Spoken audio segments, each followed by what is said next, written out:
Para jamaah calon umroh dan haji PT Kaltra Bu Indah, tadi kita dalam pendahuluan mengenalkan ada istilah 3 keadaan bagaimana pelaksanaan ibadah haji dan umroh. Ada yang disebut dengan ifrad, ada yang disebut dengan tamattu, ada yang disebut dengan qiran. Mohon ini di-save dulu di otaknya masing-masing. Ifrad adalah melaksanakan haji lebih awal, kemudian baru umroh. Sedangkan tamattu sebaliknya, melaksanakan umrah dulu baru melaksanakan haji, dan ini yang kita laksanakan pada umumnya. Yang ketiga, qiran, yaitu memadukan antara haji dan umrah. Nah, sekarang kita akan mengkaji istilah apa yang disebut dengan haji dan umrah secara tata cara.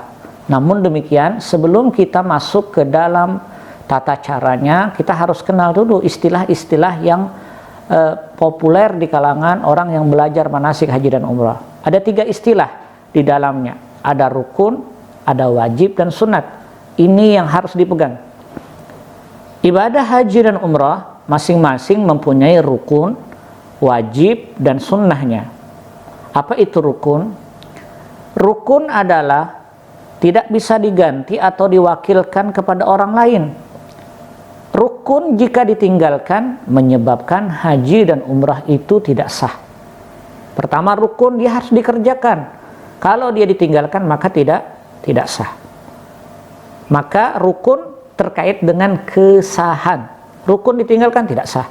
2, wajib.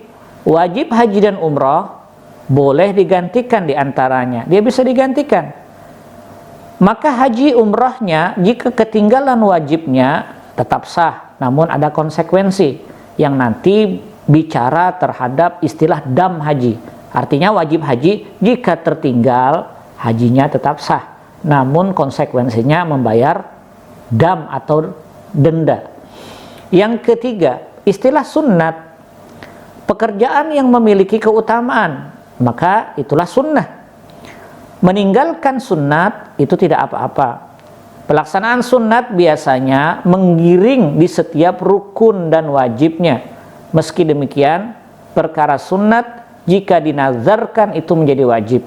Contoh sunnah, misalnya dalam perkara rukun ada yang disebut dengan ihram. Nah, maka sebelum melaksanakan ihram, sunat mereka melaksanakan mandi ihram. Mandi ihram hukumnya sunat. Jika seorang tidak mandi ihram, maka sah di dalam pelaksanaannya, tapi dia patatul fadilah, dia menghilangkan keutamaan. Namun jika dikatakan saya wajib melaksanakan mandi ihram, maka menjadi hukum wajib. Itulah nazar namanya.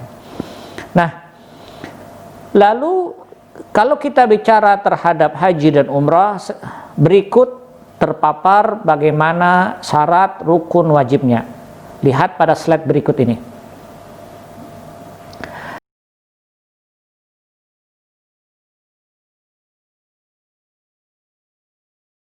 Syarat haji yang pertama, dia wajib Islam. Alhamdulillah kita menjadi seorang muslim. Yang kedua, baligh. Maka ada istilah haji anak-anak. Tinjauannya dalam hukum agama. Orang yang haji harus baligh. Yang ketiga, berakal. Tidak wajib haji ini kepada orang yang tidak memiliki akal, orang gila. Yang keempat, merdeka. Ada istilah budak pada masa dulu. Nah, merdeka. Yang kelima namanya istita'ah. Istita'ah ini kemampuan. Tinjauannya istita'ah ini satu pada fisik, yang kedua pada materi. Fisiknya bagaimana, materinya bagaimana. Yang keenam, waktu. Dia menjumpai waktunya. Itulah yang disebut nanti miqat zamani. Waktunya ada. Yang ketujuh, dia mengetahui perbuatan haji. Kapan dia mengetahui perbuatan haji? Sekarang ini lagi kita belajar bagaimana tata cara umrah dan haji. Adapun rukun haji, 1, ihram. Yang disebut dengan ihram itu niatnya di dalam. Yang kedua ada istilah wukuf. Setelah ihram, rukun yang kedua wukuf. Wukufnya apa? Wukuf ini adalah berhenti di padang Arafah. Ini yang mahal harganya. Karena ini hanya terjadi 1 kali dalam setahun pada tanggal 9 Zulhijjah. Yang ketiga tawaf. Kemudian yang keempat sa'i, yang kelima tahallul. Istilah tahallul nanti ada 2 cara, ada tahallul awal dan ada tahallul tsani. Nanti akan kita paparkan lebih lanjut Yang keenam tertib, tidak boleh dibolak-balik. Ihram, wukuf, tawaf, sa'i, tahallul, dan tertib. Mohon dihafalkan. Ihram, wukuf, tawaf, sa'i, tahallul, dan tertib. Ada 6. Mohon diingat. Jangan sampai ini hilang daripada ingatan kita. Ada 6 rukun haji. Adapun wajibnya, wajib haji, pertama ihram dari miqat.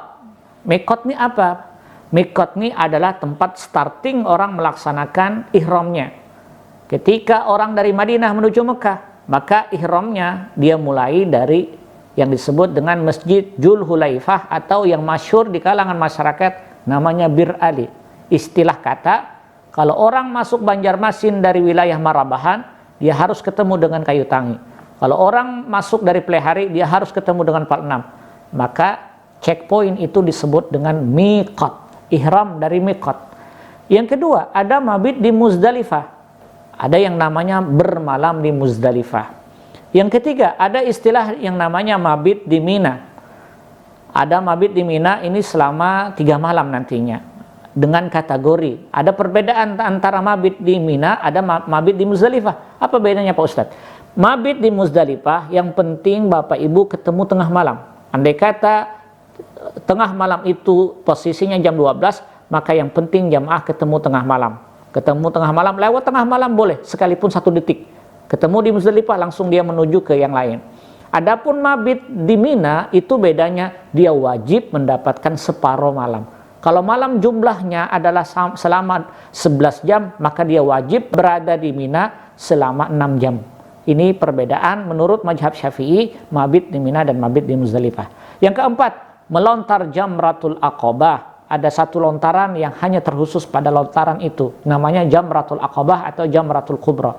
Yang kelima, melontar 3 jamarat, ula, usta, dan aqabah. Yang keenam, menjauhi yang diharamkan. Ini namanya konsekuensi haji, syarat, rukun, wajib. Mohon diingat. Yang kedua, ada ibadah selain haji namanya umrah. Karena kita akan melaksanakan umrah lebih awal, baru kita haji. Nah, kalau umrah lebih ringan. Apa saja? Syarat umrah pertama Islam, yang kedua balik, yang ketiga berakal, yang keempat merdeka, yang kelima istitaat. Sama, karena umrah ibadah badaniyah, ibadah fisik, maka ada kemampuan. Maka orang yang ingin umrah misalnya mendaftar ke PT Kaltrabu, kami menyarankan andai kata dia memiliki fisik yang terbatas, maka tolong bawa pendampingnya. Ini lebih baik. Kenapa? Karena ibadah ini terkait dengan istitaat. Yang keenam, mengetahui perbuatan umrah. Tentunya akan belajar manasik. Adapun rukun umrah antara lain. Rukun umrah berbeda dengan rukun haji. Karena apa? Kita menghilangkan wukufnya. Karena umrah tidak ada wukuf. Pertama, ihram. Yang kedua, tawaf. Yang ketiga, sa'i. Yang keempat, tahallul. Nah, tahallul ditandai dengan bercukur. Yang kelima, tertib. Ini rukun umrah. Saya ulang. Pertama, ihram. Ahrama yuhrimu ihraman. Berihram. Berihram itu konsekuensinya adalah dia menetapkan hatinya bahwa segala sesuatu diharamkan baginya. Maka konsekuensi yang lain ditinggalkannya. Makanya ihram, mengharamkan. Kalau ada ihram, ada nanti masanya menghalalkan. Ketika orang berpuasa, ada namanya menahan makan. Tapi nanti ketika sampai waktu maghrib, dia berbuka. Nah, maka ihram, pasangannya pasti tahallul. Tahallulnya dengan apa? Ditandai dengan bercukur. Ihram, setelah berihram, dia tawaf. Setelah tawaf, dia ngapain? Dia sa'i. Setelah dia sa'i, ngapain? Dia menghalalkan, tahallul. Ini namanya rukun umrah. Yang terakhir tidak boleh dibolak-balik, yang disebut dengan tertib. Ini yang disebut dengan rukun umrah. Adapun wajib umrah, pertama adalah ihram dari miqat, checkpoint yang telah ditetapkan masuk Mekah. Yang kedua, menjauhi yang diharamkan ketika berumrah. Nah, para ulama menurut mazhab Syafi'i, mazhab Imam Ahmad Ibnu Hanbal, ada ketetapan di akhir pelaksanaan, yaitu istilah dengan tawaf wada. Tawaf wada ini hukumnya wajib. Menurut mazhab Syafi'i, dia wajib. Jika ditinggalkan ketika dalam pelaksanaan manasik, dalam pelaksanaan umrah dan pelaksanaan haji, maka dia wajib membayar dam. Ini menurut kaul yang rajih. Nah, berikut Bapak Ibu bisa lihat gambaran perbedaan haji dan umrah pada tabel berikut ini. Lihat, haji, ihram ada, wukuf di Arafah ada, mabit di Muzdalifah ada, melontar jumrah Aqabah, tawaf ifadah, sa'i, tahallul, mabit di Mina, melontar jamarah, tertib. Ini haji. Coba lihat umrah, ihram, yang lain hilang. Tawaf, sa'i, tahallul, dan yang terakhir tertib. Maka haji adalah haji kubro, haji besar. Kalau umrah namanya haji kecil. Kalau orang ada berumrah saja, belum berhaji, sebenarnya dia telah melaksanakan haji kecil. Tapi tak perlu dia datang ke catatan sipil untuk mengganti kartu keluarganya. Ditambahnya hak kecil. Kenapa? Alasannya karena dia sudah dapatkan haji kecil. Ini adalah pemahaman yang keliru. Maksud haji kecil, dia sudah melaksanakan haji secara kecilnya. Jadi bentuk umrah adalah haji kecilnya. Catatan, perilaku haji sesuai urutannya yang kita lakukan pada keberangkatan. Maknanya, jadi terkait dengan jadwal nantinya. Bapak Ibu mau melaksanakan umrah atau haji duluan? Maka laksanakan umrah jika patrah atau masa keberangkatan dalam tempo yang sangat lama. Ketika menunggu waktu haji, dia bisa melaksanakan umrah dulu di bulan haji. Dia tawaf, dia sa'i, kemudian dia bertahallul, dilepaskan ihramnya, dia pakai baju biasa. Nanti pada puncaknya pada tanggal 9 Zulhijjah dia akan melaksanakan ihram lagi, tapi ihram untuk melaksanakan ihram haji. Inilah yang disebut dengan 3 istilah rukun haji, wajib haji, dan sunat haji. Mudah-mudahan apa yang disampaikan pada pertemuan kali ini bisa diingat, dan ini adalah pokok dalam pembahasan seterusnya.